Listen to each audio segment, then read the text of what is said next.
ভারতবর্ষের প্রধানমন্ত্রী নরেন্দ্র মোদীর কাছে জানতে চাই, 12 বছর অতিক্রান্ত হয়েছে। এই 12 বছরে ভারতবর্ষের 24 কোটি বেকারের চাকরি হওয়ার কথা ছিল। কি কারণে এই 12 বছরের শাসনকালে ভারতবর্ষের বুকে 44 বছরের রেকর্ড বেকার সৃষ্টি হয়েছে? কেন কেন্দ্রীয় সরকারের অধীনে লক্ষ লক্ষ শূন্যপদ পড়ে থাকার পরও সেই শূন্যপদগুলো পূরণ হচ্ছে না?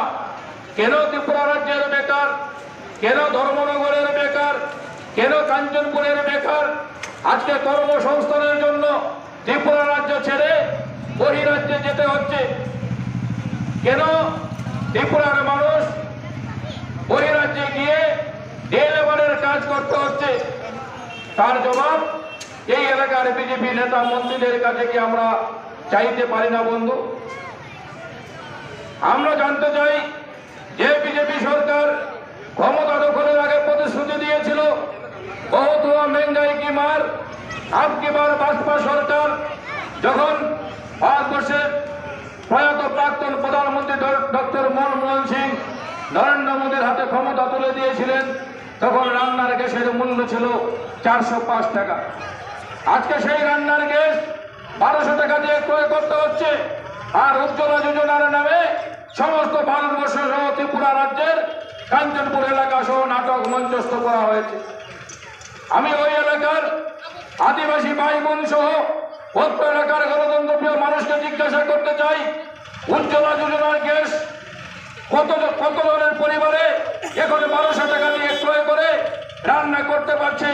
তার হিসাব আমরা অত্র এলাকার গণতন্ত্রপ্রিয় মানুষের মধ্য দিয়ে এই এলাকার বিজেপি নেতাদের কাছে কি চাইতে পারি না? বন্ধু, মানুষ জানতে চায় যে সরকার কৃষকদের প্রতিশ্রুতি দিয়েছিল কৃষকের আয় দ্বিগুণ করা হবে, অথচ আমরা দেখতে পাই আজকে ত্রিপুরা রাজ্যের বিস্তীর্ণ এলাকা জুড়ে কৃষকরা সারের অভাবে, কৃষকরা জলের অভাবে, সেচ ব্যবস্থার পানীয় জলের অভাবে যেখানে কৃষিকাজে ব্যাহত হচ্ছে, সেখানে রাজ্যের শ্রেষ্ঠ কৃষি মন্ত্রীরা কাঞ্চনপুরে এসে, ধর্মনগরে এসে, গন্ডাজোড়ায় এসে উন্নয়নের বুলি গাইছেন। বন্ধুগণ, সময় এসেছে এই প্রতারিত সরকারকে গদি থেকে ওনার ব্যর্থতার দায় মাথায় নিয়ে অবিলম্বে ভারতবর্ষের স্বৈরাচারী প্রধানমন্ত্রী নরেন্দ্র মোদীকে এবং ত্রিপুরা রাজ্যের ব্যর্থ মুখ্যমন্ত্রী মানিক শাহকে পদত্যাগ করতে হবে। বন্ধুগণ, আমরা যদি লক্ষ্য